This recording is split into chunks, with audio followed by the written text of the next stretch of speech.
ఓం శ్రీ మహాగణాధిపతయే నమః. ఓం శ్రీ షిరిడి సాయినాథాయ నమః.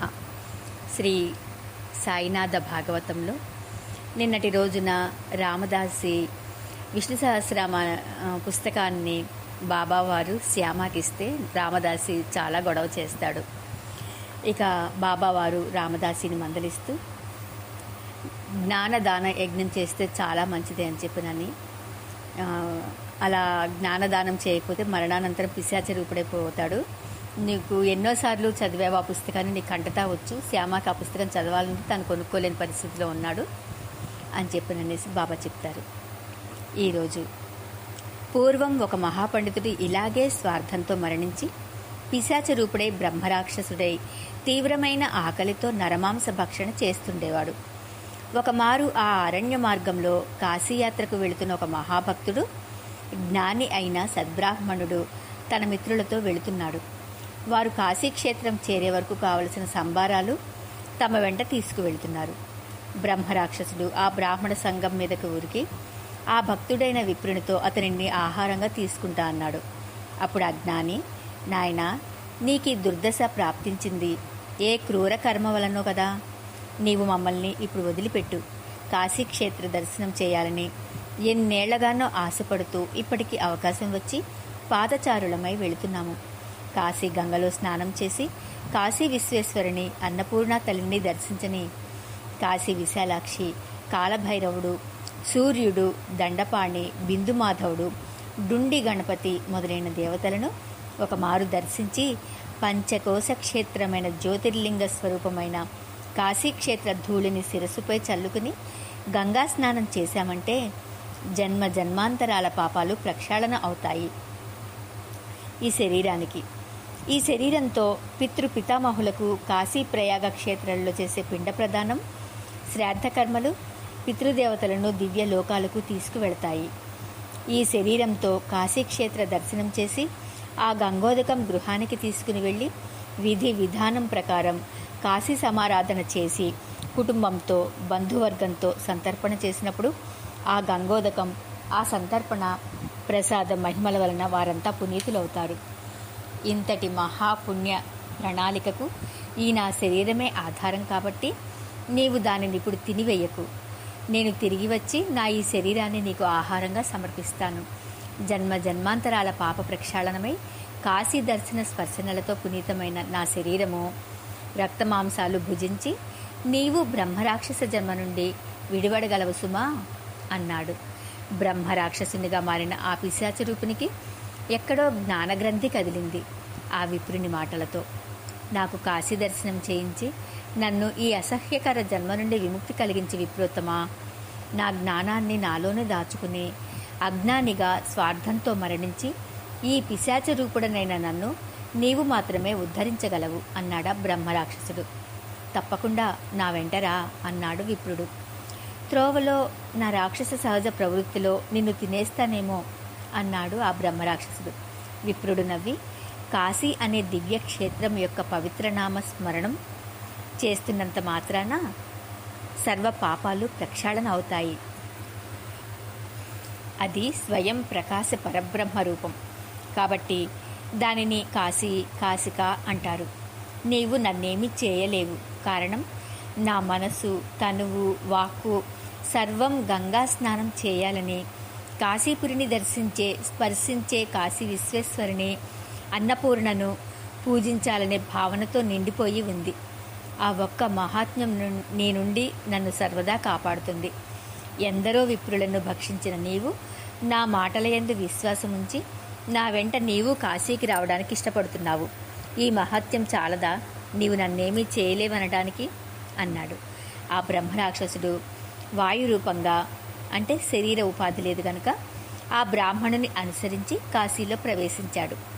ఆ సద్బ్రాహ్మణుడు గంగా స్నానం చేసి ముందుగా కాశీలో మృత్తిక, అంటే మట్టిని తీసి ఆ పిశాచ రూపునిపై చల్లాడు. ఆ మృత్తికా స్నానంలో ఆ బ్రహ్మరాక్షసునిలోని రాక్షస గుణాలు, రాక్షస ఆకలి మాయమైపోయాయి. ఆ తర్వాత ఆ వాయురూపిని గంగలో తనతో పాటు స్నానం చేయించాడు బ్రాహ్మణుడు. అంతే, బ్రహ్మ రాక్షస రూపం అంతరించి దివ్య తేజస్సుగా మారాడు ఆ పిశాచ రూపుడు. ఆ దివ్య జ్యోతి స్వరూపిణి కాశీ విశ్వనాథ అన్నపూర్ణల దర్శనం చేయించాడు. ఇక బ్రహ్మరాక్షసుడు సద్గతికి పోయాడు. ఆ సద్బ్రాహ్మణునికి అనేక కృతజ్ఞతలు తెలుపుకున్నాడు. ఇది ఒక కథ మాత్రమే కాదు రామదాసి, పురాణాలు శాస్త్రాలు వ్రాసిన ఆ మహర్షులు తమ అనుభవసారాలను అలా ప్రోది చేసి ఇచ్చిన దివ్యాక్షర బోధలు. రామదాసి, కృతయుగంలో శ్రద్ధ ఒక్కటే మానవులను తరింపజేసేది. ఆ యుగధర్మం వలన దేవ దానవ మానవులంతా ఆ పరబ్రహ్మ స్వరూపం పట్ల ధ్యాన స్థితి కలిగి ఉండి మరల తిరిగి రాని మోక్షం అందుకునేవారు. త్రేతాయుగంలో యజ్ఞ యాగాదులతో దైవ సన్నిధి చేరేవారు.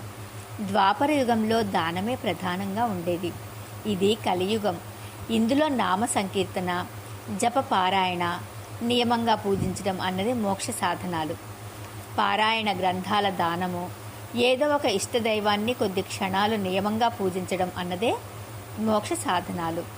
రామదాసి, నీకు కలిగే నష్టమేమీ లేదు. శ్యామ కుట్ర చేయలేదు. నేనే శ్యామకు ఆ పుస్తకం ఇయ్యదలిచాను అన్నారు సాయిబాబా. అంతేకాదు రామదాసి, నీకు ఒక కబీర్ దోహా చెబుతాను విను. నీవు విని తీరాలి. నీలాంటి వారంతా విని తీరాలి. కేసన్ క్యాబియారియా जो मुंडो सौ सौ बार मन को क्यों नहीं मुंडिये जामे विषय बिकार. రామదాసి, దీని విశేషార్థం గ్రహించు. చాలామంది సాధు సన్యాసులు తరచూ తల జుట్టు శుభ్రంగా తీయించి గుండు చేయించుకొని తాము అహంకార రహితులము విరాగులము అని చెప్పుకుంటుంటారు. కానీ పాపం ఆ తల వెంట్రుకలు ఏం పాపం చేశాయి? తడవ తడవ వాటిని గుండు గీయించటం, మనసుని ఎందుకు ప్రక్షాళన చేసుకోరు? అది అనేక ప్రాపంచిక విషయ వికారాలనే దృఢకేశాలతో నిండి ఉంటుంది అని కబీర్ దాస్ చురక వేశారు. రామదాసి, ఊరక వేషము, గురు సాంప్రదాయపు పేరు పెట్టుకోగానే సరిపోదు.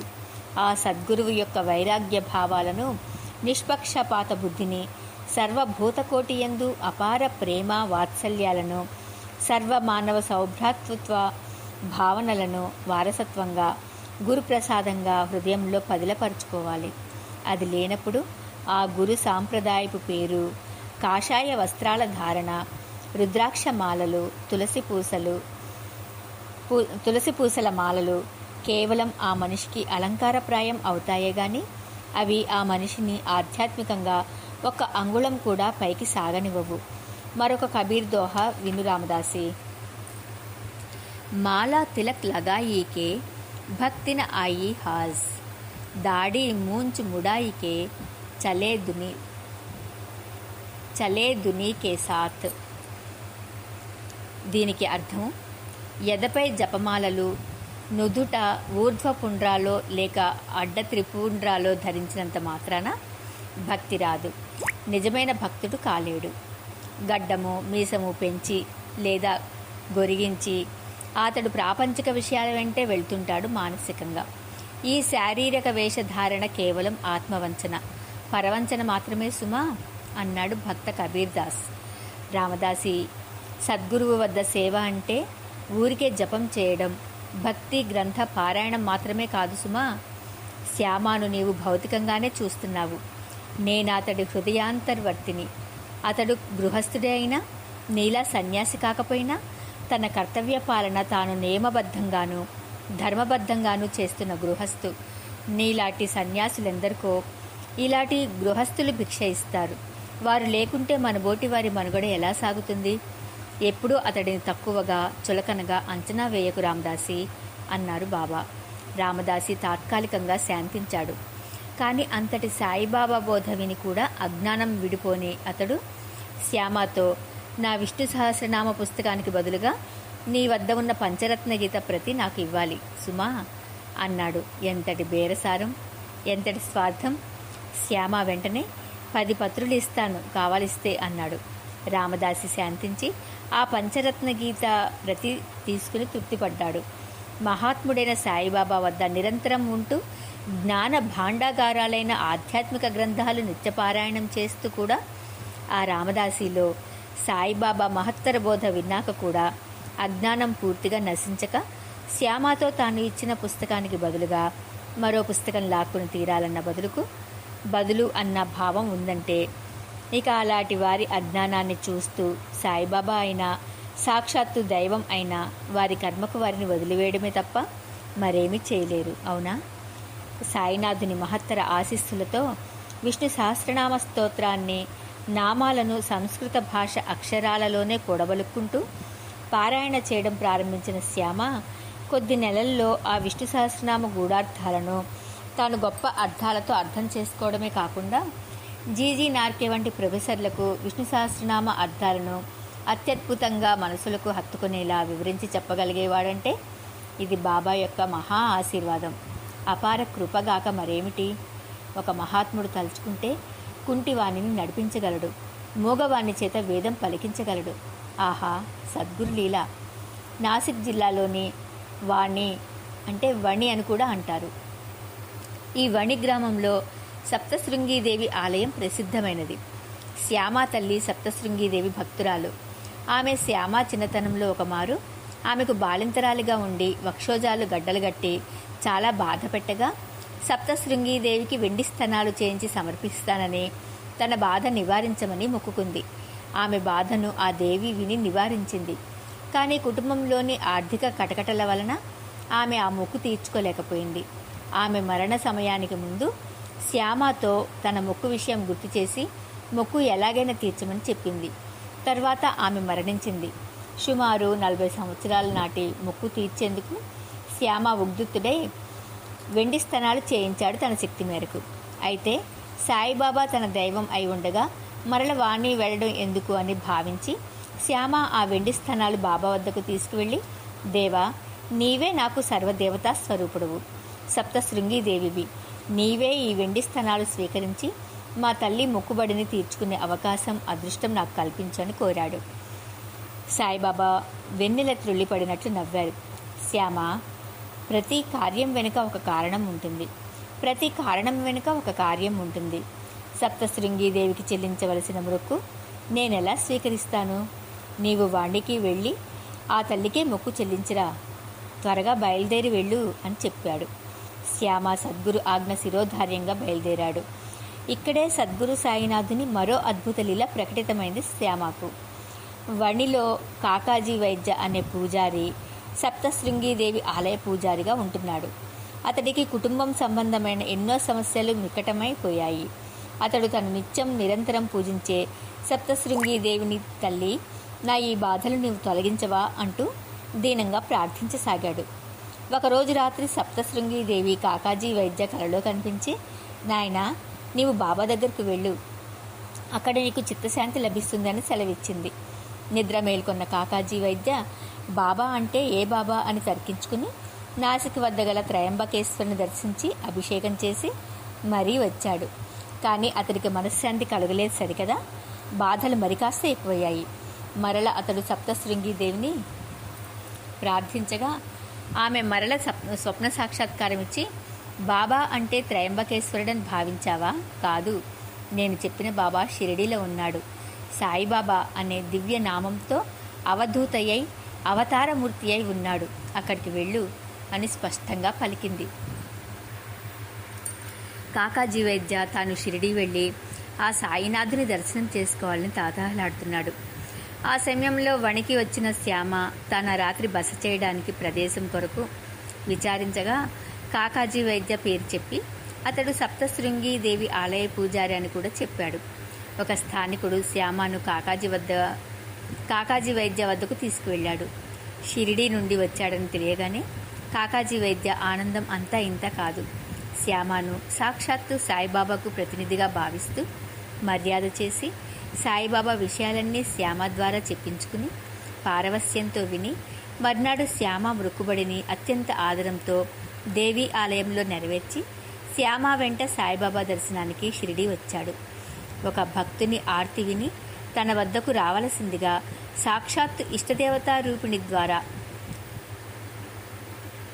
సప్తశృంగీదేవి చెప్పింది.